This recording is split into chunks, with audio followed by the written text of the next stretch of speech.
இந்த வீடியோவில் சேமியா குழஞ்சு போகாமல் ஒன்றோடு ஒன்று ஒட்டாமல் உதிரியாக எப்படி செய்யலான்னு பார்க்கலாம்.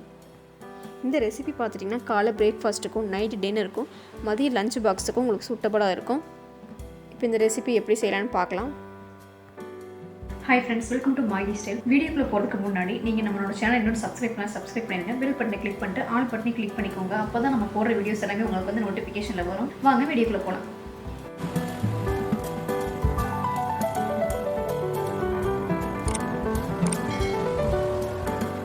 சேமியா செய்ய ஸ்டார்ட் பண்ணுறதுக்கு முன்னாடி நம்ம சேமியாவை வறுத்து எடுத்துக்கலாம். அதுக்கு பேன் வச்சுட்டு ஆயில் சேர்த்திக்கலாம். இப்போ சேமியா எல்லாத்தையுமே சேர்த்திட்டு லோ ஃப்ளேமில் வறுத்து எடுத்துக்கலாம்.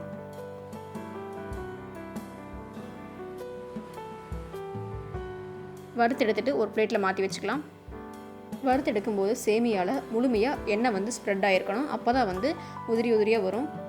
இப்போ ஒரு பிளேட்டுக்கு மாற்றி வச்சுட்டு சேமியா செய்ய ஸ்டார்ட் பண்ணிடலாம். ஆயில் சேர்த்திக்கலாம். ஆயில் சேர்த்திட்டு கடுகு, 1/2 டீஸ்பூன் கடலப்பருப்பு சேர்த்திக்கலாம்.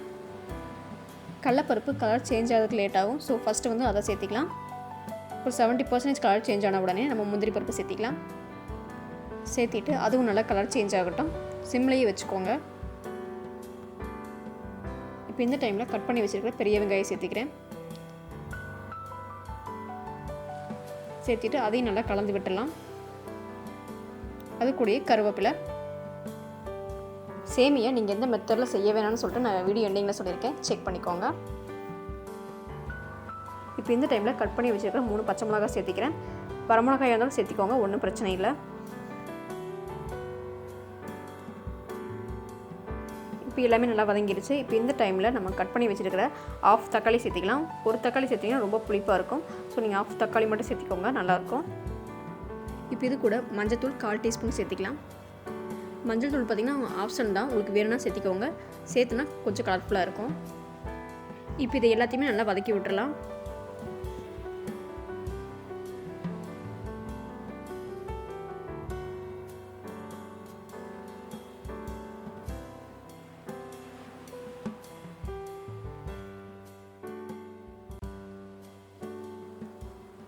இப்போ இது எல்லாத்தையுமே நல்லா வதக்கி விட்டாச்சு. இப்போ இந்த டைமில் நம்ம தண்ணி சேர்த்திக்கலாம்.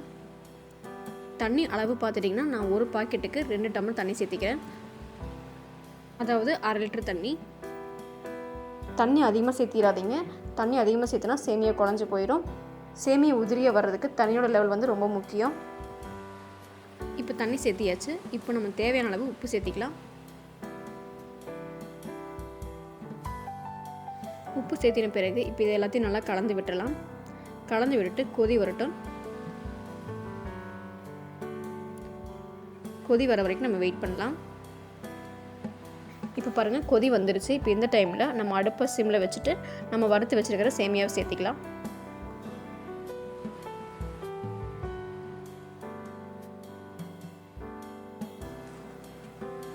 சேமியா எல்லாமே சேர்த்தியாச்சு. இப்போ இதை நம்ம கலந்து விட்டுடலாம்.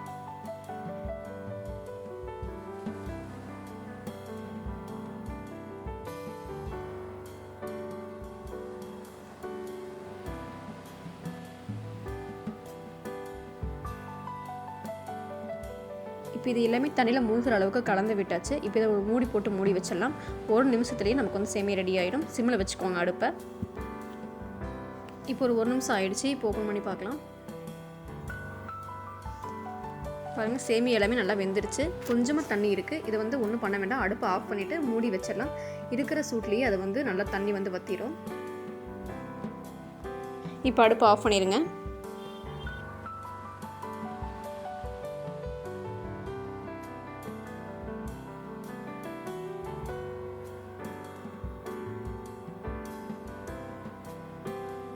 இப்போ அடுப்பை ஆஃப் பண்ணியாச்சு. இப்போ ஒரு 5 நிமிஷத்துக்கு மூடி போட்டு மூடி வச்சிடலாம். இப்போ ஒரு 5 மினிட்ஸ் ஆகிடுச்சு. இப்போ ஓப்பன் பண்ணி பார்க்கலாம். இப்போ பாருங்கள், தண்ணியெல்லாம் எதுவுமே இல்லை, எல்லாமே சுண்டிடுச்சு. இப்போ நமக்கு உதிரியான சேமியா வந்து ரெடி ஆகிடுச்சு. சேமியா உதிரியாக வர்றதுக்கு நம்ம 2 விஷயத்தில் கவனமாக இருக்கணும். ஃபஸ்ட் ஒன் பார்த்துட்டிங்கன்னா தண்ணி கரெக்டான லெவலில் இருக்கணும். செகண்ட் ஒன் பார்த்துட்டிங்கன்னா ஆயிலை நல்லா ட்ரை ரோஸ்ட் பண்ணி வச்சுருக்கணும். பாருங்கள், பார்க்கவே எவ்வளோ சூப்பராக இருக்குன்னு சொல்லிட்டு குழந்தைகளும் விரும்பி சாப்பிடுவாங்க. இப்போ இது ஒரு பவுலில் மாற்றி வச்சுக்கலாம். இப்போ நமக்கு டேஸ்ட்டான உதிரியான சேமியா வந்து ரெடி ஆகிடுச்சு. இந்த சேமியா பார்த்துட்டிங்கன்னா காலைல பிரேக்ஃபாஸ்ட், நைட் டின்னர், லஞ்ச் பாக்ஸ்னு நீங்கள் எல்லாத்துக்குமே நீங்கள் சர்வ் பண்ணலாம். சேமியா செய்யும்போது நீங்கள் இட்லி பாத்திரத்தில் மட்டும் வேக வச்சாதீங்க. அப்படி நீங்கள் செய்யும்போது ரொம்ப ரஃப் ஆகிடுது, சாப்பிடும்போது ரொம்ப கஷ்டமாக இருக்குது. இப்போ நீங்கள் சேமியா செய்யும்போது இந்த தப்பு மட்டும் செஞ்சிடாதீங்க. ஸோ இந்த வீடியோ உங்களுக்கு பிடிச்சிருக்குன்னு நினைக்கிறேன். மறக்காமல் சேனலை சப்ஸ்கிரைப் பண்ணிடுங்க. நெக்ஸ்ட் வீடியோவில் மீட் பண்ணலாம். தேங்க்யூ.